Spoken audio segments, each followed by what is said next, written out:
देखो, इसमें हम लोग structure and functions of living organisms, last chapter में हम लोग प्लांट्स के बारे में पढ़े थे, इसमें हम लोग एनिमल्स के बारे में पढ़ेंगे।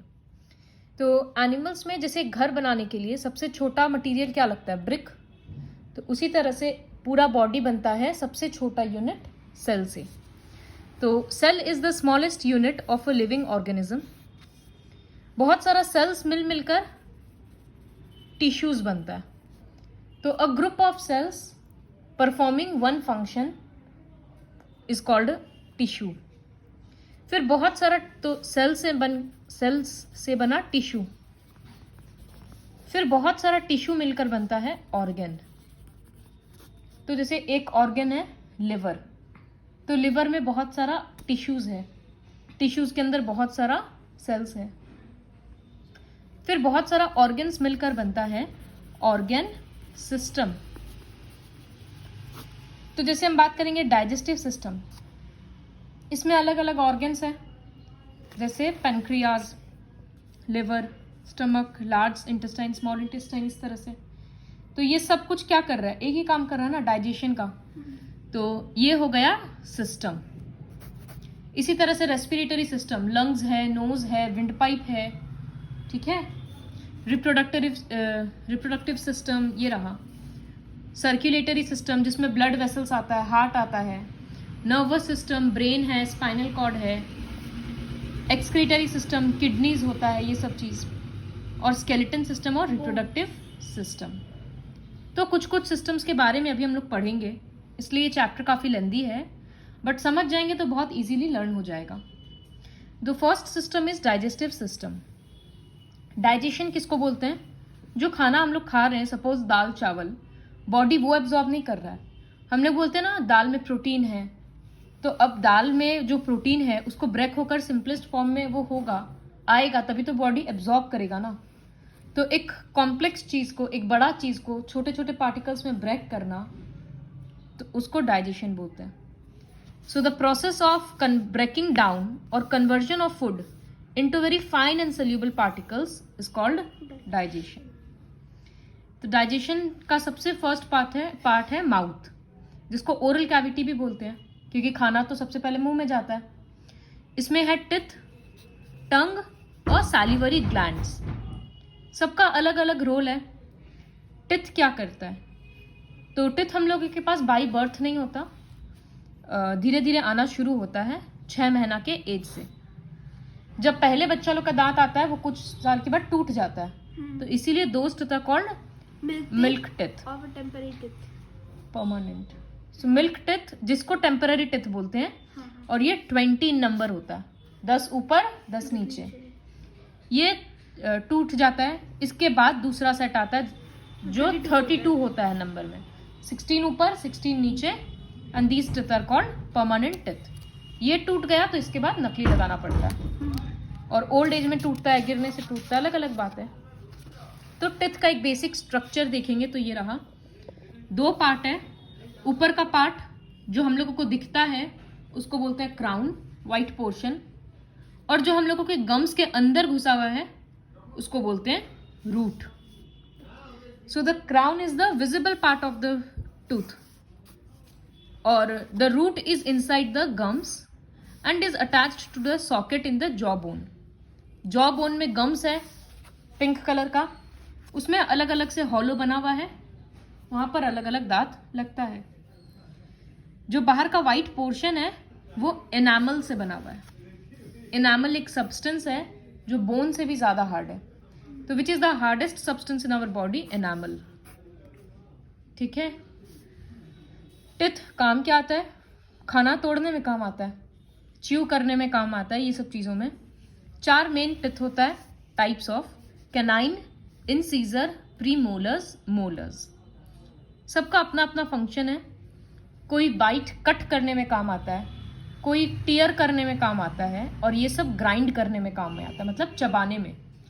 तो इसीलिए जब हम लोग कोई चीज काटते हैं तो हम लोग सामने के दांत से काटते हैं, लेकिन जब हम लोग च्यू करते हैं तो वो फूड पीछे चला जाता है, क्योंकि पीछे का दांत से ही चबाना है। जो last pair of molar teeth है वो जरूरी नहीं है सबका आ जाता है, और वो 20 साल के बाद आता है, तो इसीलिए उसको विजडम टिथ बोलते हैं। ये जब पित्त आता है तो फिर लोगों को बुखार वगैरह भी होता है, उस तरह से सबका अलग अलग सिम्टम्स है। पीछे के दांत में दर्द हो रहा है तो डॉक्टर बोलता है विजडम टीथ आने वाला है। टंग है नेक्स्ट। तो टंग माउथ में ऑर्गन है जो मस्कुलर है, इसमें कोई बोन नहीं है। ये सब ऑब्वियसली हम लोगों को पता है, खाना टेस्ट करने में काम में आता है, स्वॉलो करने में। खाना खा रहे हैं फिर उसको फूड पाइप में पीछे धक्का कौन दे रहा है? टंग दे रहा है। बोलने में हेल्प करता है तो स्पीच में हेल्प कर रहा है। जो सलाइवा निकल रहा है हम लोग के मुंह में वो खाना के साथ मिक्स हो रहा है, तभी तो खाना सॉफ्ट बन रहा है। तो वो मिक्स कौन कर रहा है? टंग कर रहा है। टंग में जो इस तरह से निकला हुआ अलग सा रहता है उसको टेस्ट बर्ड्स बोलते हैं। उसी की वजह से खाना टेस्ट कर पा रहे हैं। तो ये डायग्राम पूरा अच्छे से प्रैक्टिस करना होगा, ये सब पहले के क्लास में भी था। टंग के पीछे के पोर्शन में बिटर टेस्ट होता है, मतलब कड़वा चीज टेस्ट करता है। सामने में स्वीट, यहाँ से नमकीन, और सार मतलब खट्टा। तो ये टेस्ट हम लोग इस तरह से आइडेंटिफाई करते हैं। फिर माउथ का ही एक और था, सालिवरी ग्लैंड्स। तो there are 3 pairs of salivary glands in our mouth, जो कि दिख रहा है। ये एक पेयर, ये दूसरा पेयर और ये तीसरा पेयर। काम क्या होता है? सलाइवा सिक्रीट करना। एक पानी के जैसा लिक्विड होता है जिसको सलाइवा बोलते हैं। It helps to moisten and soften the food. Food को गीला करके सॉफ्ट कर देता है ताकि वो अंदर इजीली चला जाए। एक दिन में एक एडल्ट 1 लीटर तक सलाइवा सिक्रीट करता है। सोचो, पता भी नहीं चलता है हम लोग के मुंह से 1 लीटर सलाइवा निकल रहा है। वो अल्टीमेटली अंदर ही जा रहा है, कुछ बाहर आ रहा है, कुछ अंदर जा रहा है। कभी कभी क्या है, टेस्टी खाना देखकर मुंह में पानी आ जाता है। तो वही होता है कि उसका जब स्मेल जाता है ना तो वो सैलिवरी ग्लैंड्स एक्टिवेट हो जाता है और सलाइवा सिक्रीट होना शुरू हो जाता है। तो ये था सैलिवरी ग्लैंड्स के बारे में। उसके बाद तो माउथ हो गया फर्स्ट। सेकेंड पोर्शन है, खाना मुंह से नीचे जाएगा फूड पाइप में। फूड पाइप को दूसरे लैंग्वेज में एसोफैगस भी बोलते हैं। ओ साइलेंट प्रोनाउंसिएशन में आ रहा है, एसोफैगस। तो एक ट्यूब है 30 सेंटीमीटर जितना लंबा, ये माउथ और स्टमक को कनेक्ट करता है। धीरे धीरे खाना स्टमक में आ जाता है, जो एक बैग जैसा स्ट्रक्चर है। फिर कैसे खाना उतरा? ये जो मतलब ये मसल्स है ना, इसका फूड पाइप का मसल्स है, वो धीरे धीरे खाना को पुश कर रहा है, तो खाना नीचे की तरफ उतरते जा रहा है। धीरे धीरे उतरता है ताकि स्टमक में, अब स्टमक डेलिकेट ऑर्गन है, सब खाना एक बार में जाके गिरेगा और डेली डेली गिरते जाएगा तो इसका वॉल्स तो खराब हो जाएगा ना। तो इसीलिए खाना इसमें धीरे धीरे आता है। वो धीरे धीरे पुश होते जाता है और वो धीरे धीरे नीचे उतरते जाता है। तो फूड पाइप का काम क्या था? माउथ और स्टमक को कनेक्ट करना। उसके बाद हम लोग स्टमक पढ़ेंगे, स्टमक के बारे में। सो stomach is a bag like organ where food stays for 2 to 3 days। यहाँ पर फूड चर्न होता है, पूरा मिक्स होता है। और स्टमक से में भी बहुत सारा जूसेस सिक्रीट होता है। तो क्या क्या सिक्रीट होता है? एक एसिड सिक्रीट होता है, सी गैस्ट्रिक जूस। अच्छा, यहाँ पर सिर्फ ओवरऑल लिख दिया कि गैस्ट्रिक जूस सिक्रीट होता है जो डाइजेशन में हेल्प करता है। तो स्टमक के वॉल से जूस सिक्रीट हो रहा है, वो खाना के साथ मिक्स हो जा रहा है अच्छे से, कुछ वहाँ पर डाइजेस्ट हो जा रहा है। 2-3 घंटा के बाद इसका नेक्स्ट ऑर्गन होता है स्मॉल इंटेस्टाइन, तो वहाँ जाता है। लेकिन लिवर और पैनक्रियास 2 ऑर्गन है, ये सब भी सिक्रीट करता है juices. These are 2 associated glands which greatly help the process of digestion। Liver हम लोगों की बॉडी का लार्जेस्ट ग्लैंड है, ये डार्क ब्राउन कलर का है, 1.5 kg का है। तो which is the largest gland? Liver. इससे निकलता है बाइल जूस, ये है ना फैट डाइजेस्ट करने में हेल्प करता है। और पैनक्रियास से सिक्रीट होता है पैनक्रियाटिक जूस। इसमें भी कुछ एंजाइम्स है। एंजाइम्स क्या होता है? एंजाइम्स केमिकल्स होता है जो बॉडी में केमिकल रिएक्शन को स्पीड कर देता है। तो लिवर से क्या निकला? Bile juice. और पैनक्रियास से निकला पैनक्रियाटिक जूस। ये सारा जूस डाइजेशन के प्रोसेस को स्पीड अप करता है। इसके बाद है, तो स्टमक से खाना स्मॉल इंटेस्टाइन में आएगा। Small intestine is the longest part of the digestive system. नाम है स्मॉल, लेकिन एक्चुअली में ये लार्जेस्ट पार्ट है। और ये कॉइल्ड पार्ट है पूरा, गोल गोल इस तरह से घुमा हुआ रहता है जो फिगर में देखते हैं। डायामीटर है 3 सेंटीमीटर, लेंथ है 7 मीटर। सोचो 7 मीटर लंबा चीज हम लोग के स्टमक में, मतलब बॉडी के अंदर कॉइल किया हुआ है।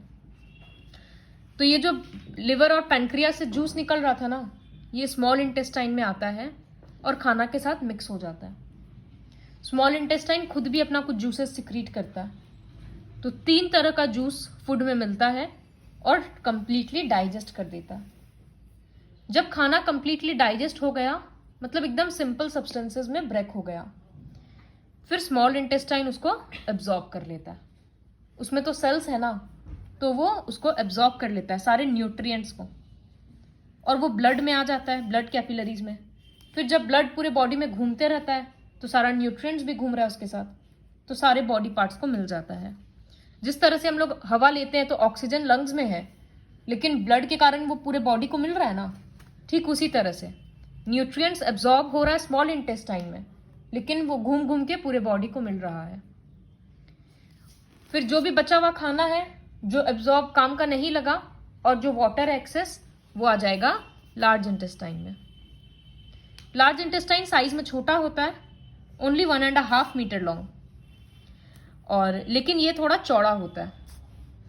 लार्ज इंटेस्टाइन में क्या होता है, अनडाइजेस्टेड फूड से वाटर एब्जॉर्ब होता है और बचा हुआ खाना फिर एनस में आ जाता है।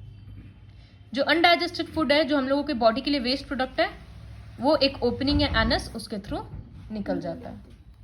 तो ये पूरा डाइजेशन का प्रोसेस था। स्टेप बाय स्टेप है ना, इस तरह से फ्लो चार्ट बनाकर लिखना ताकि लर्न करने में इजी होगा। तो देखो, सबसे पहले खाना माउथ में आया, समझाने के हिसाब से पढ़ना, एज इफ तुम लोग किसी को समझा रहे हो। तो माउथ में क्या था, सैलिवरी ग्लैंड्स था जो सलाइवा सिक्रीट करता है, टंग था और टिथ। माउथ के बाद खाना आता है फूड पाइप में। तो फूड पाइप का दूसरा नाम एसोफेगस। फूड पाइप के बाद खाना आता है स्टमक में। स्टमक में क्या था, जूस। स्टमक के बाद खाना आता है स्मॉल इंटेस्टाइन में।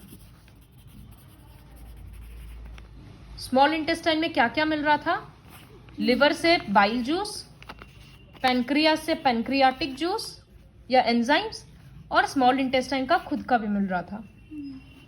स्मॉल के बाद लार्ज इंटेस्टाइन, लार्ज के बाद एनस। क्योंकि इस चैप्टर में बहुत कुछ लर्न करने का है, फ्लोचार्ट बना बना कर करेंगे तो पॉइंट्स ध्यान में रहेगा। फिर और भी ऑब्वियसली एक्स्ट्रा फैक्ट्स है, जैसे बताया टिथ के बारे में और पैराग्राफ लिख दिया, टंग के बारे में है, वो तो लर्न करना ही पड़ेगा। So this is all about our digestive system.